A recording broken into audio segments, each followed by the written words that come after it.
What is called the classical American cinema is not only, as is sometimes thought, a cinema of action.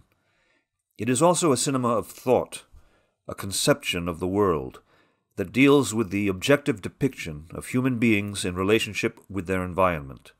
In the work of the greatest directors, this depiction appears inexhaustible in richness and complexity.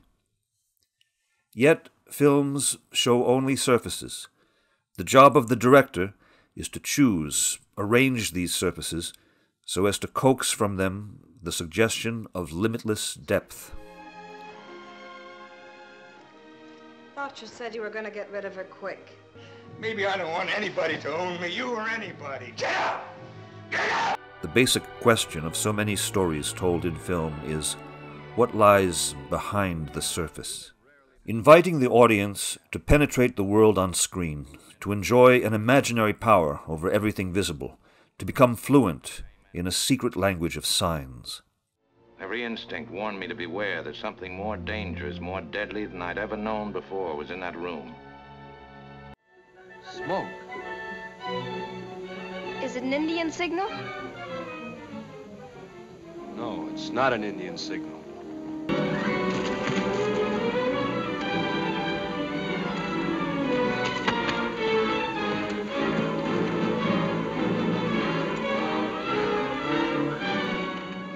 Let's look at the use of space in two outstanding films. In Fort Apache, the exterior space of the desert region is disputed between the Apache and the whites.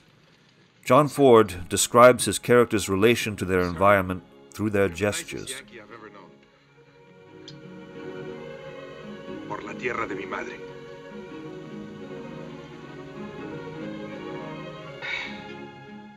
Sometimes a gesture becomes a way of measuring distance and of affirming human presence amid the inhuman. Or a rhythmic sign registering a silent protest against the inevitable.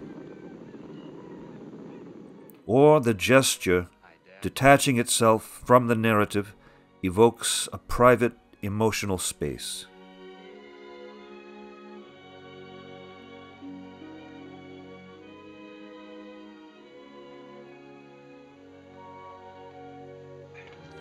In Ford's films, the frame defines a space of presence which is at the same time a space of memory.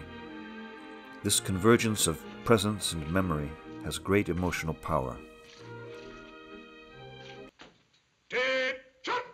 The main theme of Fort Apache is military form and the possibilities of human expression within it. Thank you, sir. Ford develops this theme through a rich depiction of the social life of Fort Apache and a focus on its women.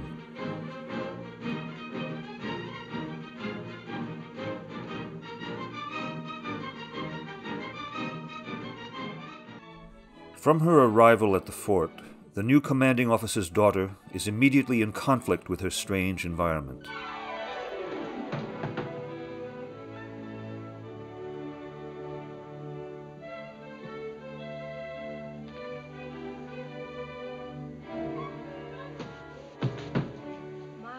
Beautiful sideboard.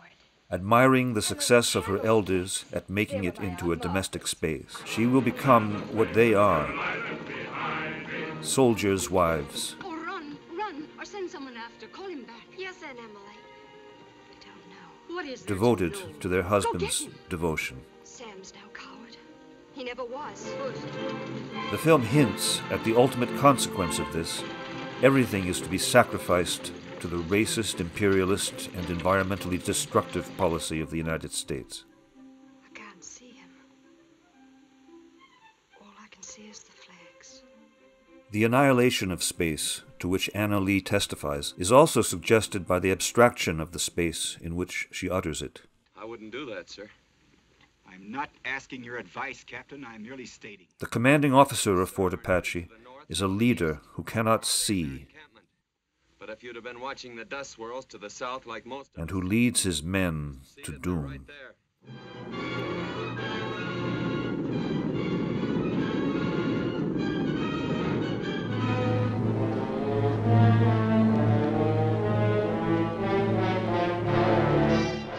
Ida Lupino's The Hitchhiker, a thriller made on a low budget and a much smaller scale, can be described in the same way. Yeah, you make pretty good targets from where I sit. Anyway, The figure of the tell them I was leader, awake or a asleep. psychopathic criminal who is vision impaired in one eye, That one bum eye. Won't stay closed. Pretty good, huh? forces two men to accompany his escape across Mexico. The film becomes a study of masculinity challenged and forced to confront its limits. You guys are soft. You know what makes you that way? You're up to your necks in IOUs. It is another film of gestures. The main gestures are of giving and refusing, and these gestures define the visual space of the film.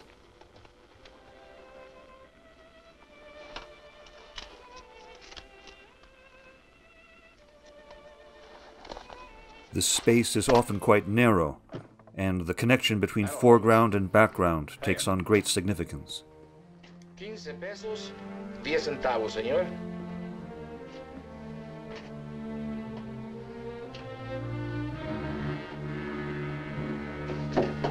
Dame una manzana.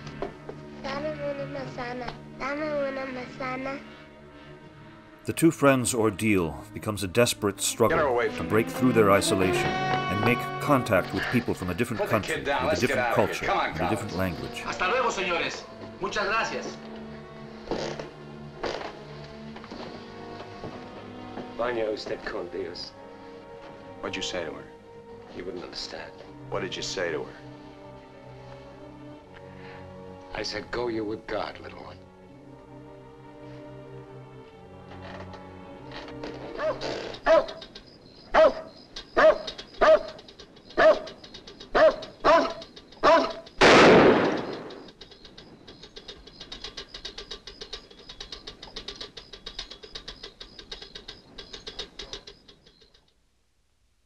Lo de la gasolina no me importa. Mi perro. Hirieron mi perro. Lo siento mucho, amigo. Vamos a tratar de aclarar esto. Encontré este anillo junto a la pompa de gasolina y tiene una inscripción adentro. The Hitchhiker takes place mainly in two spaces. One space is the interior of the car that becomes a moving prison, tight, claustrophobic, severe in its restrictions on movement, slotting the characters into fixed positions. The other space is the desert, open, vast, finally no less threatening in its inexorable reminder of the solitude of humanity.